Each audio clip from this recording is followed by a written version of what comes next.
Welcome to the very first video on the Anthony Badia's author page. Okay, so today I'm going to be discussing how to know if you're an author. So let's think of ideas. This is a pretty easy concept that people overthink too much, but it's okay. Also, this is a new series I'm doing on my channel called Writer Wednesdays, where pretty much I describe anything English related / writing related on this channel on Wednesdays. Okay, so how do you understand if you're an author / writer? So the first thing I did is I thought, who or what am I writing for? So am I writing for my family, writing for myself, or writing for people my age? And I chose writing for people my age because the book I am writing right now is pretty much a success story. I'm not going to go too much into detail about that right now, as it will be released when it's released. I just need to work on that. Also, what genres do you want to write about? That's something you should think about. So, how to make a book is pretty much you have to apply knowledge or think like an author, in other terms. So, try turning basic concepts into something bigger. Think of images / past encounters. So, an example might be, how can you turn a picture of a small little house into a book? Okay? And we see this in like multiple multiple novels and books. Some examples might be Fahrenheit 451, The Wave, 13 Reasons Why, and Frank, and especially Narnia. So what all these things have in common is they turn basic concepts into something bigger. So Fahrenheit 451, that is the boiling point or something like that in which a book burns.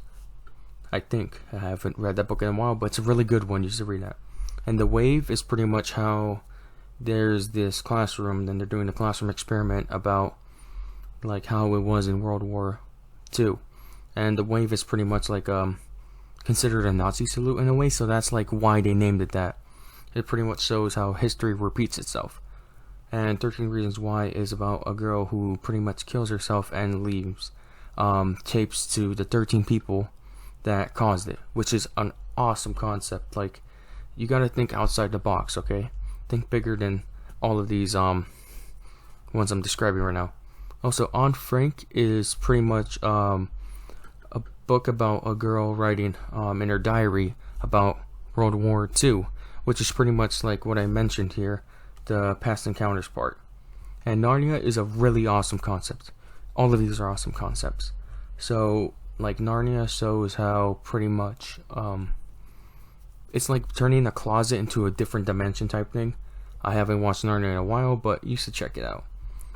Also, movies actually show these big ideas, like Groundhog Day. That's a really good example. It pretty much shows how as the day keeps on repeating and repeating, Bill Murray starts to like change and become different or something like that. You know what I mean? And Poetic Justice, that's a really good movie. Pretty much how this girl writes on like how she is able to cope with different situations through poetry. And Can't Buy Me Love, and also even Disney movies like Toy Story, man. Okay, so now I'm gonna get into my personal favorites and what programs I use. So the two programs I use at the moment are Google Docs, Grammarly, and Word Doc is also for people that don't think that Google Docs is a good fit, but you could choose any of them. Of course, this is available on Windows and Mac, so that's good. Also, Grammarly is a really good program to use. I'm not sponsored by them, but they're a really good program because if you ever need help with your grammar and you think that it's bad, then you could just use this program. The free trial doesn't have much to offer, so I recommend to pick the ones that cost money, but those are more expensive, like around $14 a month.